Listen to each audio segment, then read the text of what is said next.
Ce samedi marque le 4e et dernier jour des May Days au Maroc. Hier, les multiples crises qui secouent le monde étaient au cœur des discussions. Polycrise, polymonde, c'est justement le thème de cette 15e édition. Ensemble, écoutons quelques réactions au sujet de cette thématique.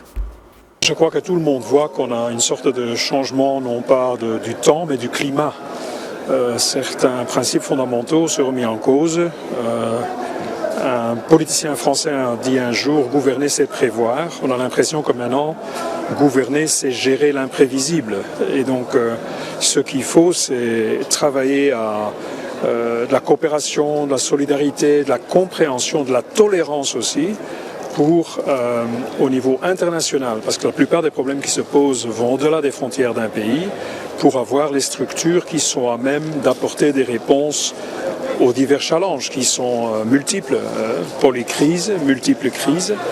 J'ajouterais qu'à mon avis, il y a aussi il n'y a pas seulement le polymonde, polycrise, il y a aussi le polyopportunité et polyresponsabilité.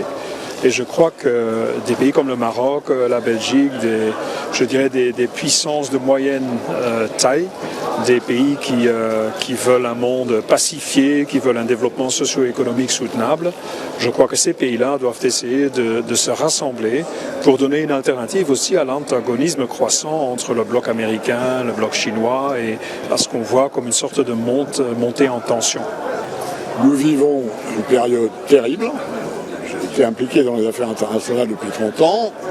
Jamais je n'ai vu ce monde dans un tel état de désordre, de guerre atroce, comme celle qu'on a eu en Ukraine ou entre Israël et le Hamas et Israël. De telles atrocités n'étaient plus possibles depuis très longtemps. Donc, quelque chose se passe. Un ordre est en train de disparaître. Un autre n'est pas encore là. Et toutes ces crises, le climat, les guerres, l'économie, le social, la politique, ont à voir.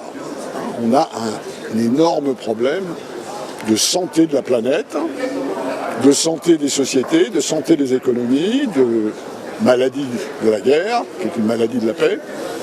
Et je crois que vous avez raison, dans ces circonstances, prévoir, agir devient beaucoup plus complexe, beaucoup plus difficile, pas seulement pour les gouvernements, aussi pour les entreprises ou pour les organisations non gouvernementales.